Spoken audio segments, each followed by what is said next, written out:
I am the God of thy father, the God of Abraham, the God of Isaac, and the God of Jacob. And Moses led Israel from the Red Sea into the wilderness of Sinai, and they camped before the holy mountain. In 1955, Hollywood made its most shocking casting decision ever. Before a baby was even born, he got the starring role in The Ten Commandments. But that was just the beginning. During filming, real cobras escaped and bit the crew. A baby nearly drowned on camera. And popcorn hailstones caused massive food fights that shut down production. What happened behind the scenes was more dangerous than anything shown on screen. The truth about this holy movie will shock you. In 1955, something very unusual happened in Hollywood. Director Cecil B. DeMille made a casting decision that had never been done before. He cast baby Moses in The Ten Commandments before the baby was even born. When he found out that Charlton Heston's wife was pregnant, he said right away, if it's a boy, he'll play Moses. And when Fraser Heston was born, his mother Lydia didn't get a call from Family First. The very first telegram she received simply said, "Congratulations, he's got the part. Love, CB." That message caused an uproar in the industry. People said this was the beginning of Hollywood nepotism. No auditions, no agencies, just a baby given a role before his first breath. Things got even more chaotic once filming began. During the famous Nile scene, the basket with 3-month-old Fraser inside began leaking in the studio tank. Water started rising quickly, and the baby was left floating helplessly. Luckily, he didn't cry, and even looked peaceful. But the crew panicked. There were no divers on standby, no backup plan. The moment felt surreal. One of the on-set social workers rushed in to help, but Charlton Heston stepped forward and used his booming Moses voice to command, "Give me that child." The woman froze. That wasn't just Charlton Heston. It was Moses himself, shouting like he was about to part the Red Sea. Fraser would later say that his father had a dark voice that could make anyone listen. That moment showed how blurred the line had become between actor and character. What made it worse was how many actual baby actors had auditioned for the role and were rejected. Talent agents were furious. Many of those babies had experience with water scenes, but none of that mattered. The role went to the director's favorite actor's son, and that left a stain on the whole production. People in Hollywood still talk about it as the first true Nepo baby story. And it wasn't the only scandal. That leaking basket scene left a deep emotional mark on the crew. Some members said they couldn't sleep for nights afterward. Lawyers were called in. New rules were written on the spot. From then on, every baby scene had to include safety divers and replacement props. Fraser would later laugh about his drowning debut, but no one on set thought it was funny at the time. Then came the fake hailstones. For the 7th plague, DeMille wanted to rain destruction from the sky. At first, the crew tried using real ice. That nearly killed Ann Baxter during a rehearsal in March 1955. A baseball-sized chunk missed her head by just inches and smashed a prop worth $2,000. So they switched to popcorn.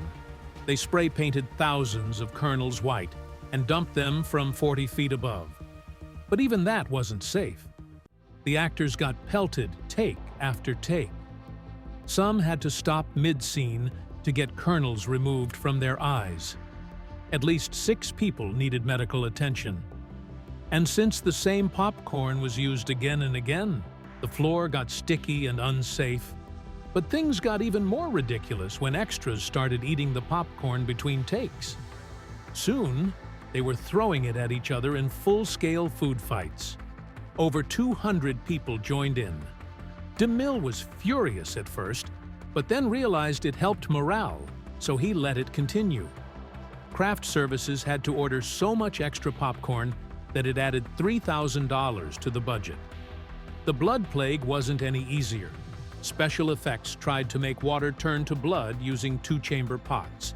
The clear water sat on top, the red dye below. But most of these containers malfunctioned. During one shoot on July 12, 1955, a massive red geyser exploded early and ruined 12 Egyptian priest costumes in one go. The costumes cost around $50,000 total, and the entire day was lost. Actors were soaked, set pieces were stained, and wardrobe had to scramble to fix the damage. The dye itself was dangerous. It was made for fabrics, not skin. Extras who acted in the blood scenes said their skin stayed red for almost a week. Some complained of irritation. At least 15 cases were documented where actors had visible marks for days. But DeMille wasn't interested in their health. He wanted the shot. Meanwhile, the pressure of finishing this epic nearly killed DeMille himself. On November 7, 1954, he climbed a 130-foot ladder to check on a camera. He was 73 years old and the heat in Egypt was brutal. Halfway up, he suffered a heart attack. The crew rushed to get him down, and for a few minutes, they thought he was gone. But 48 hours later, against the advice of 3 doctors, he came back to work. One doctor begged him not to continue. DeMille fired him and brought in someone who wouldn't interfere. He even climbed another ladder just to prove he could. As if all that wasn't enough, he threw himself a huge birthday party on August 12, 1956. He turned 75 that day. He had just spent hours hooked up to oxygen, had dropped 21 pounds from exhaustion, and yet insisted on celebrating with a cake shaped like Mount Sinai. He could barely blow out the candles, but he still stood up and gave a long speech about how he would direct until the very end. What people didn't know at the time was that DeMille had sewn secret pockets into all his shirts to carry nitroglycerin pills. He took up to 8 pills a day. He told the crew that when he touched his chest, it was just a habit. But it wasn't. He was trying to keep himself alive long enough to finish the film. Paramount never found out. If they had, they might have shut down the $13 million project. DeMille didn't just hide his condition. He turned it into theater. A few days after his heart attack, he made sure photographers captured him standing with a megaphone in one hand and an oxygen tank in the other. He wanted headlines, and he got them. Articles screamed things like, "DeMille directs from death's door," and he smiled through it all, knowing he'd turned his own suffering into perfect Hollywood drama. Edward G. Robinson wasn't supposed to sound like a mob boss in the 10 Commandments, but the moment he opened his mouth, as Dathan, people on set started whispering. He had played gangsters for so many years that the persona stuck. His voice, his sneer, even the way he delivered holy lines made it feel like Moses was being threatened by a Chicago crime lord. The crew tried not to laugh, but the mix of Bible and bootlegger worked. Strangely, it gave his character a sharp edge that regular villainy just couldn't match. It felt dangerous, even if a little funny. But Robinson was also fighting something much darker. Between 1950 and 1954, he was dragged in front of the House Un-American Activities Committee 4 times. They didn't fully blacklist him, but they gray-listed him, which was just as bad. Studios didn't trust him anymore. He was forced to renounce his old leftist connections, claim he'd been tricked by communists, and basically beg for work. When DeMille hired him for the 10 Commandments in 1956, it was a lifeline. DeMille was fiercely anti-communist. He even tried to force loyalty oaths on other directors back in 1950. So when he gave Robinson the role of Dathan, it was both a political gesture and a way for Robinson to crawl back into the spotlight. It was the biggest film he'd done in years. Then came the line everyone remembers, "Where's your Messiah now?" Only he never said it. Not in the movie. Not once.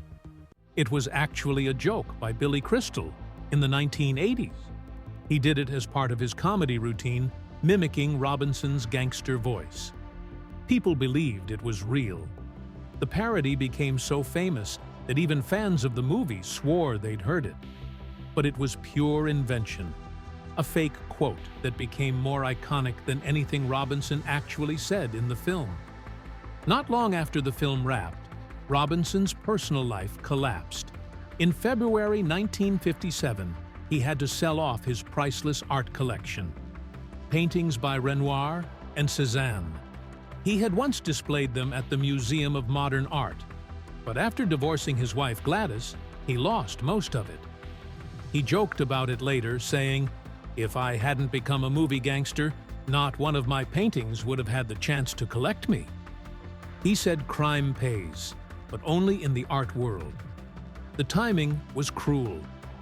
Just when his film career had been saved, his private world fell apart.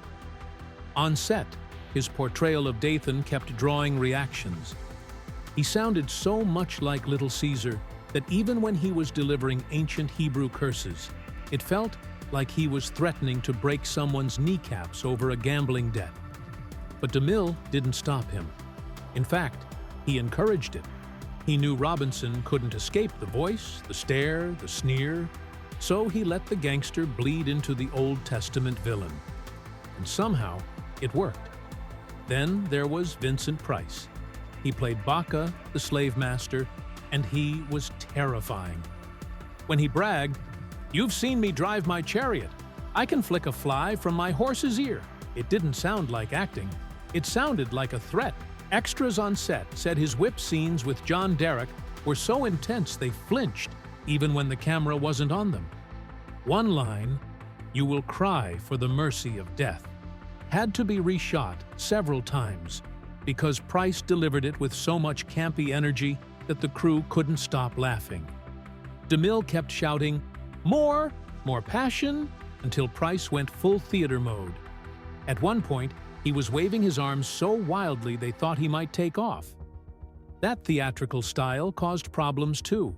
He was so over the top that scenes meant to be serious turned ridiculous. He'd yell lines like, "You foolish, stupid man," with such drama that even the camera crew cracked up. Some torture scenes took 12 takes just to get through without people laughing. But DeMille didn't mind. He liked the drama. He wanted every villain to feel larger than life, even if it meant chaos during filming. And Price didn't just act brutal. He wanted it to feel real. In the scene where Charlton Heston strangles him with his own whip, Price insisted on a real chokehold. Heston was hesitant, but Price begged for it. He ended up with bruises on his neck, which he proudly showed off at horror conventions for decades. That moment, filmed in 1955, hinted at the horror legend Price would later become. But back then, DeMille only saw a man with the perfect voice for evil. That's why he cast him. He believed Price's voice could sell cruelty better than any makeup. While filming a massive sandstorm scene, something went wrong. The huge wind machines stirred up real desert wildlife. Cobras and scorpions, blown from their hiding spots, started slithering and stinging people. Several Egyptian extras were bitten or stung during the chaos. Filming had to stop so medics could treat the injuries. After that, they brought in snake handlers and extra safety gear for every outdoor scene. Price happened to be filming during that storm. The fear in his eyes during those takes wasn't just acting. The most expensive moment in the whole film came during the burning bush scene. They used real fire. They set up a series of mirrors and hidden flames to create the illusion. But Heston had to stand inches away while syncing his lines. The heat was so strong, it nearly caught his beard on fire. Stuntmen stood nearby with extinguishers, just in case. That one scene cost $50,000. Adjusted for today, that's over $500,000. It took 16 takes, and 3 days to get it right. But here's the real twist. The voice of God? That was Heston, too. No one knew. DeMille hid it.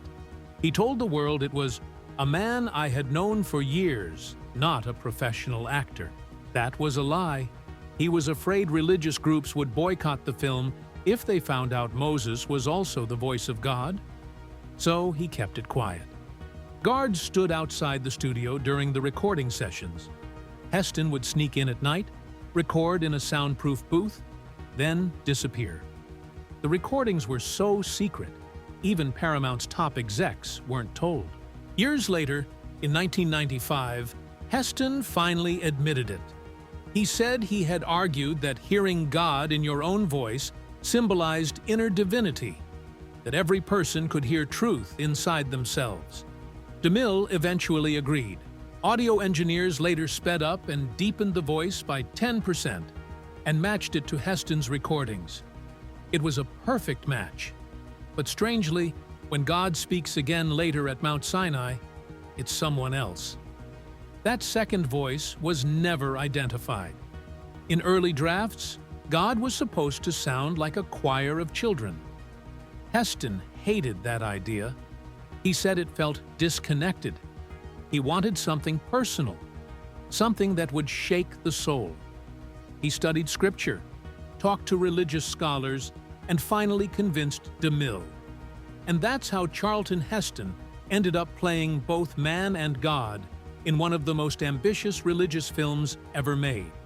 Cecil B. DeMille didn't want fake miracles.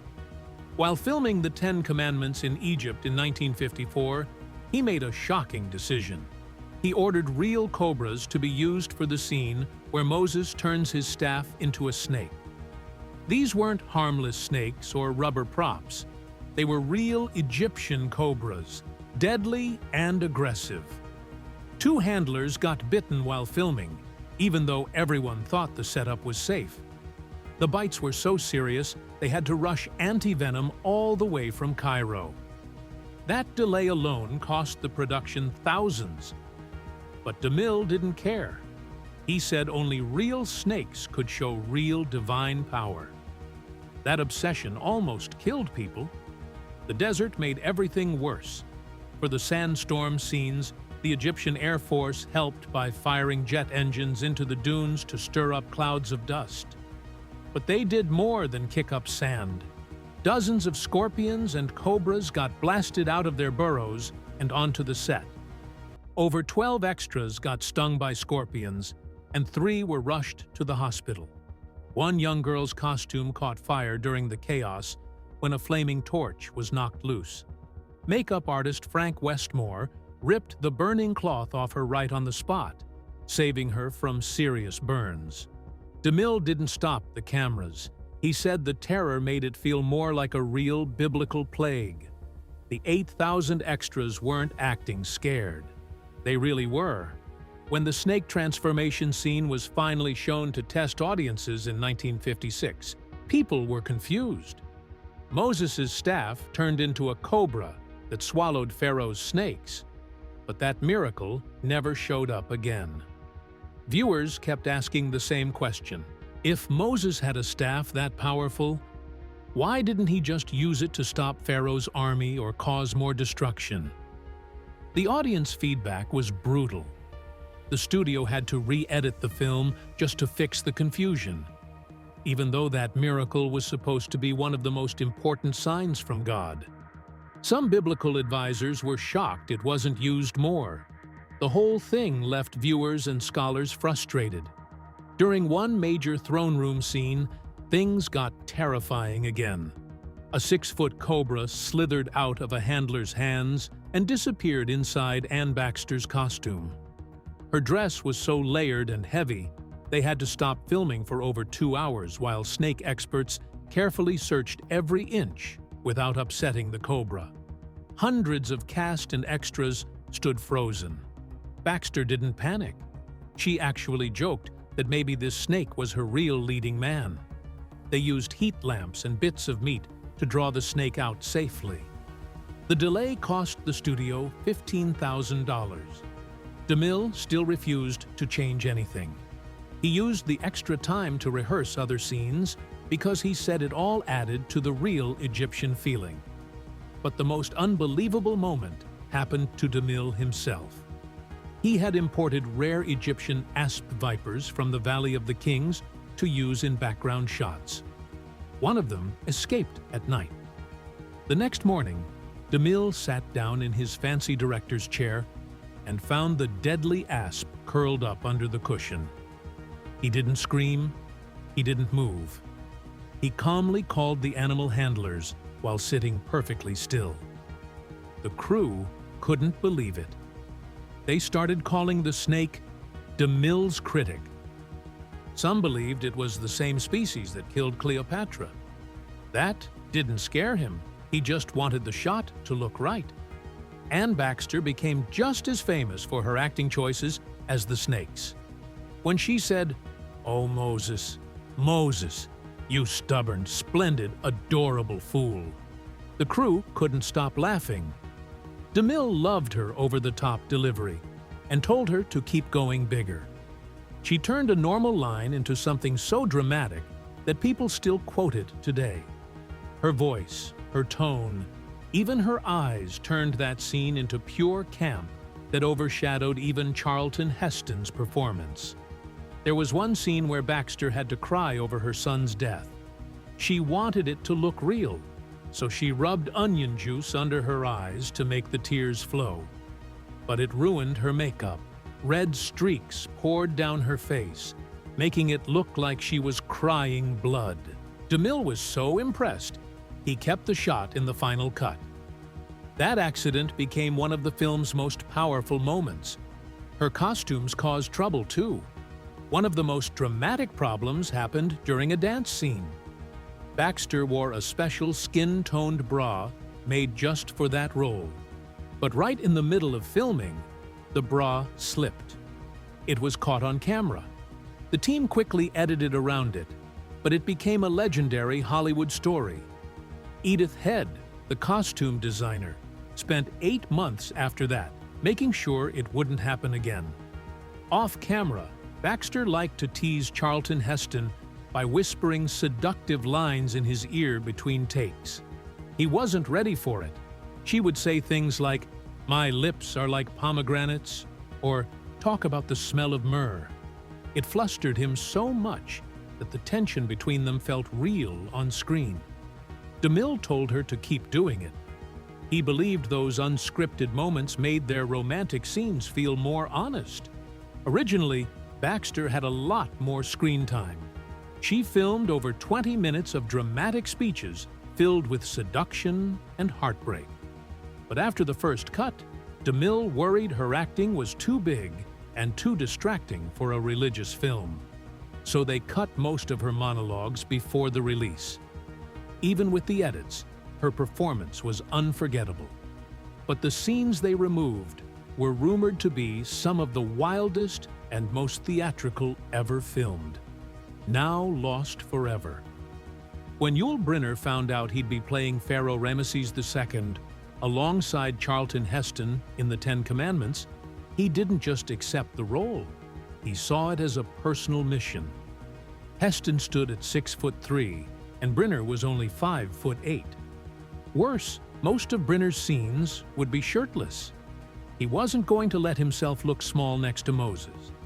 So he threw himself into a brutal weightlifting routine. Every day, he trained harder, building muscle until his chest and arms looked sculpted out of stone. He got so fit that by the time he filmed The King and I in 1956, his body had visibly changed. He looked stronger, more powerful, and more intense on camera than ever before. His transformation wasn't just physical, it was a mindset. He wasn't acting like a king, he was living like one. But no matter how much he lifted, he couldn't grow taller. The 7-inch height gap between Brynner and Heston was obvious, so the production crew built custom platforms to give the illusion they were the same size. On paper, it was a clever trick, but one day, one of those platforms buckled during a dramatic scene. It gave way under Brynner's weight and nearly caused a serious injury. both Brynner and Heston were almost crushed. Filming stopped immediately. Engineers were called in to redesign the entire setup. It was a close call, and a reminder that trying to fake power could come with real consequences. Brynner didn't stop at the gym or the soundstage. While filming in Egypt from October to December 1954, he started running in the sand dunes every single morning. He treated the desert like his personal boot camp, but it didn't go well. One day, the heat, over 100 degrees, got to him. He collapsed from heat stroke. Production shut down for an entire week. That one mistake cost the film thousands of dollars every day. Over 14,000 extras and 15,000 animals were already assembled on site. Brynner's obsession with looking strong had almost brought the whole production to a halt. Even that didn't stop him. The temperature on set sometimes hit 120 degrees. People were fainting constantly. Crew members, extras, even trained professionals couldn't handle it. But Brynner refused to let anyone else take his place. Not even for a second. He did every shirtless scene himself. No body doubles, no stand-ins, and he paid the price. Records show he fainted more than once from heat exhaustion. Scenes had to be reshot. Medical staff warned him to stop, but he wouldn't. He insisted on being the real Ramesses in every single frame, no matter the risk to his own health. His commitment went beyond just physical performance. He started rubbing olive oil all over his chest and arms to make his skin glisten under the desert sun. It worked. The light bounced off him like he was carved from bronze, but nobody thought about what would happen next. The scent of the oil attracted flies. Swarms of them. Every time the cameras rolled outdoors, Brynner and his co-stars were covered in insects. Romantic scenes turned into accidental comedies as actors swatted at bugs between lines. Eventually, the makeup team had to invent a new oil just to stop the flying circus. Then came the golden calf orgy scene. It took 3 weeks to shoot, 14,000 extras. Real alcohol, actual drunkenness, fire dancers, half-naked crowds screaming and writhing while worshipping a giant gold statue. It was chaos, exactly what director Cecil B. DeMille wanted. He told them to go wild. And they did. At one point, DeMille himself climbed a 100-foot ladder to check the scene from above. He was 75 years old. He had a heart attack at the top, but even that didn't stop him. He was back on set 2 days later, pushing everyone even harder. The entire film cost $13 million, and it showed. Horses, oxen, birds, even a stubborn mule. It was a living zoo on camera. But one moment stole the show behind the scenes. During the orgy shoot, DeMille gave one of his endless speeches through a megaphone. 2 female extras weren't paying attention. He caught them whispering and demanded to know what was so important. One of them replied, loud enough for the whole set to hear, "I was just saying to my friend, I wonder when that bald-headed old fart is gonna call lunch." DeMille just stared at her. Then he raised his megaphone and shouted, "Lunch!" That moment became legend in Hollywood. No one ever figured out who the extra was, but the story never died. DeMille wasn't just making a biblical film. He was on a political mission. He served on the National Committee for a Free Europe with Dwight Eisenhower and openly supported anti-communist ideals. He shaped the Ten Commandments into Cold War propaganda. The evil pharaoh symbolized Soviet tyranny. Moses stood for freedom. American actors played the Israelites. Europeans played the Egyptians. The symbolism was loud and clear. When the film hit theaters in 1956, Eisenhower was just winning re-election. Audiences didn't just see a biblical epic. They saw a metaphor for the Cold War. DeMille used religion and cinema to send a message. America stood for faith, freedom, and family. And he didn't stop with the screen. He teamed up with the Fraternal Order of Eagles to erect 150 granite monuments of the Ten Commandments across 34 states. The first one came after a judge printed 10,000 paper copies for his courtroom. Soon, Heston and Brynner were cutting ribbons next to towering stone tablets as part of the movie's national tour. But what started as promotion turned into a legal war. The monuments sparked lawsuits. In 2005, the Supreme Court ruled that the Texas one could stay because of its historical value. But the same year, Kentucky's was ordered to be removed. Over 60 years later, these props were still causing courtroom chaos. Rumors spread that Billy Graham had been offered the role of Moses. That was never true. But Graham did meet with DeMille. He was starting his own Christian film company, and DeMille wanted script input. They talked, they shared ideas, but DeMille never cast him. Still, Graham's involvement gave the movie extra weight. DeMille used that religious credibility to cloak his political goals. Behind all the dramatic scenes and spiritual lessons, the Ten Commandments was a Cold War weapon dressed as a biblical epic. Brynner, Heston, DeMille, they weren't just actors and directors. They were symbols in a bigger story about America, power, and propaganda.